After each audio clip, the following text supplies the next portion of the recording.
이번 시간에는 민주주의 개론서로 널리 읽히는 책 버나드 크루익의 Democracy, 민주주의를 살펴보겠습니다. 저자 버나드 크루익은 영국의 정치 사상가입니다. 건강한 민주주의를 위해서는 시민들의 끊임없는 각성이 필요하다는 점을 강조했습니다. 본문을 읽어보겠습니다.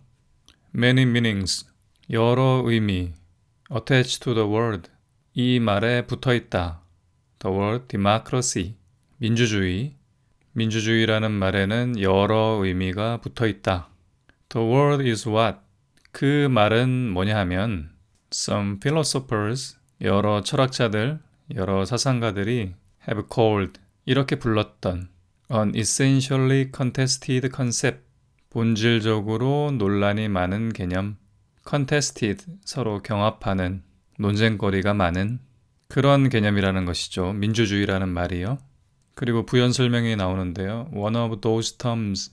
그러니까 민주주의라는 용어는 이러이러한 용어들 가운데 하나다. 그러니까 어떤 용어들이냐 하면 We can never all agree to. 우리가 결코 모두 온전히 동의할 수 없는 To define in the same way. 같은 방식으로 정의하는 것에 대해 조금 더 부드럽게 옮기자면 우리가 같은 방식으로 온전하게 의견 일치를 볼 수 없는 그런 용어들 가운데 하나다. 왜 사람들마다 똑같은 방식으로 규정할 수 없냐 하면 because 이러이러하기 때문이다. The very definition, 바로 그 정의가, 바로 그 규정이 carries, 가져온다. 무엇을 가져오냐 하면 different social, moral or political agenda, 서로 다른 사회적, 도덕적 혹은 정치적인 의제를 가져오기 때문이다. 그런 정치적인 의제들을 불러일으키기 때문이다. But somehow, 그렇다 해도 nowadays at least, 적어도 오늘날에는 we cannot live without it. 우리는 그것 없이는 살아갈 수 없다. 우리는 민주주의 없이는 살아갈 수 없다. 여러 가지 논란이 많은 개념이라 해도 부인할 수 없는 것은 그것 없이는 우리가 살아갈 수 없다는 것이죠. In Defense of Politics, 저자가 지은 다른 저술인데요.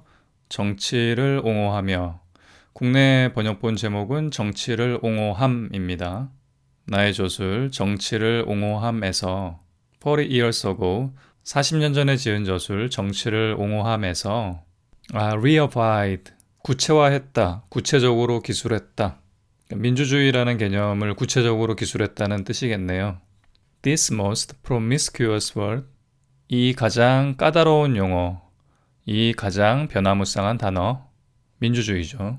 As if a Greek or Roman nymph, 그리스 로마 신화에 나오는 요정, 그런 요정인 것처럼 or say Democratia, an Athenian minor deity, 또는 아테네의 여신 데모크라티아라고 일컬으며, 데모크라티아라는 여신이 있는 건 아니고요.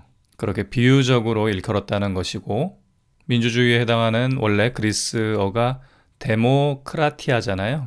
그것을 염두에 두고 이제 비유적으로 표현한 거죠. 그런 비유적이고 상징적인 아테네의 여신 데모크라티아가 과연 어떤 역할을 하는지 이제 뒤에 나오겠죠. She is 데모크라티아, 민주주의. 데모크라티아는 everybody's mistress, 만인의 연인이다. And yet somehow, 그렇지만 여전히 retains a magic, 자신의 매력을 유지한다. 자신의 매력을 잃지 않는다. Even when, 이럴 때조차도 매력을 잃지 않는다.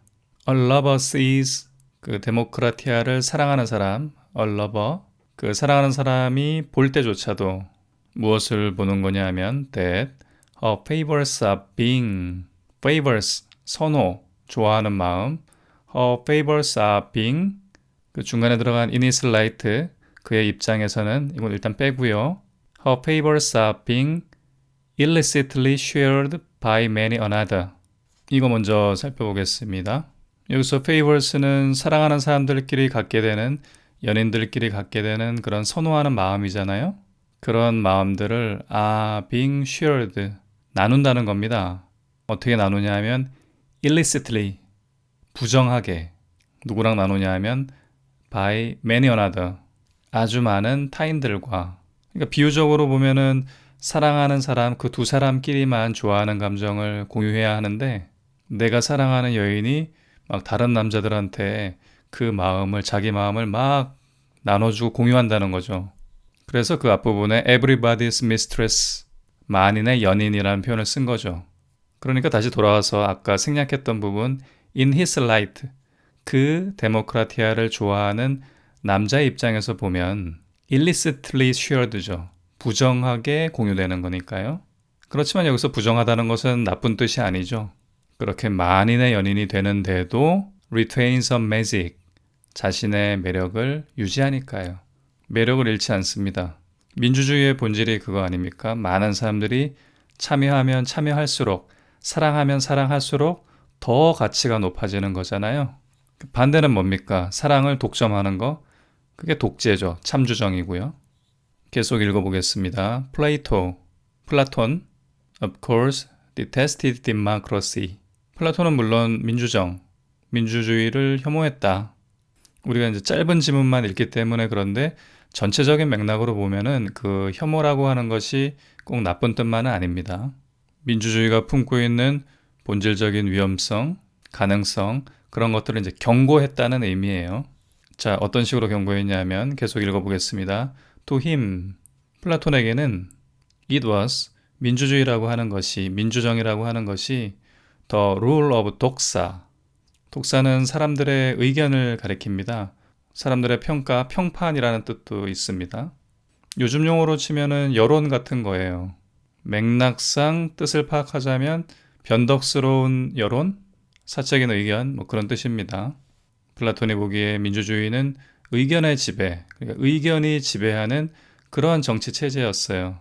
over philosophia.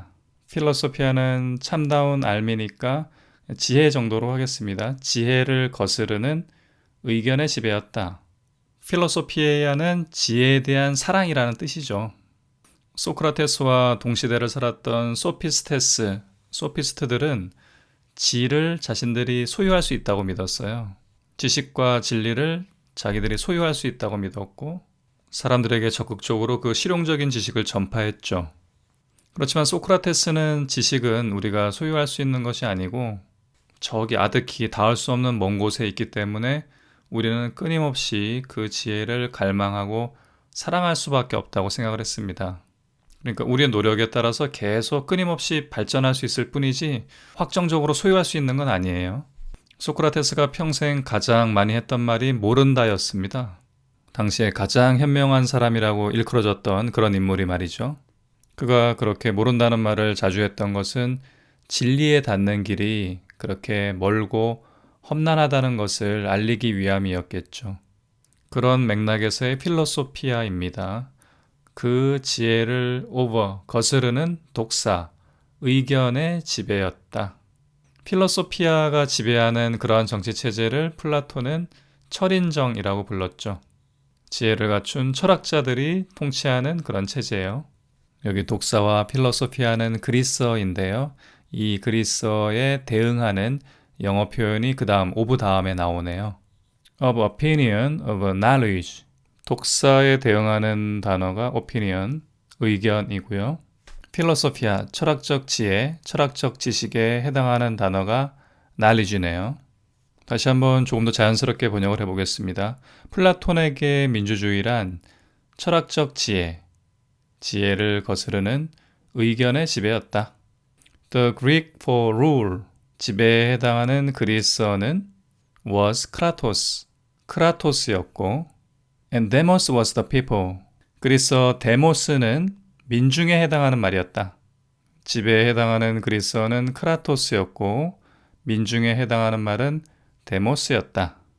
But many other ancient writers, 그러나 여러 고대의 작가들, 괄호 안에 and modern, 근대의 저술가들, 그 저술가들은 gave it a pejorative sense, 그것에 경멸적인 의미를 부여했다. 여기서 it은 민주주의가 아니라 the people, 민중입니다. 여기서는요.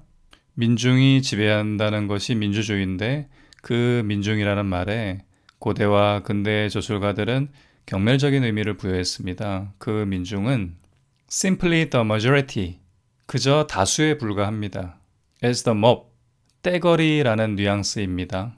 떼거리에 불과한 다수일 뿐이었다. powerful, 힘만 세고, selfish, 이기적이고, fickle, 변덕스럽고, and inconsistent beast, 일관성도 없는 야수. 그 문장 다시 번역해 보겠습니다. 지배에 해당하는 그리스어는 크라토스요. 민중에 해당하는 말은 데모스인데 여러 고대와 근대의 수많은 저술가들이 데모스, 민중이라는 말에 경멸적인 의미를 부여했으니 그들에게 민중이란 떼거리인 다수에 불과하고 힘만 세고 이기적인 데다가 변덕스럽고 일관성도 없는 야수일 뿐이었다.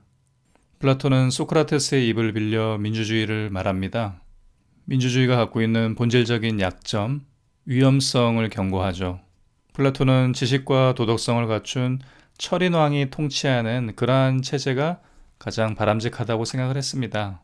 그러나 그런 정체는 쉽게 만들어지지 않죠.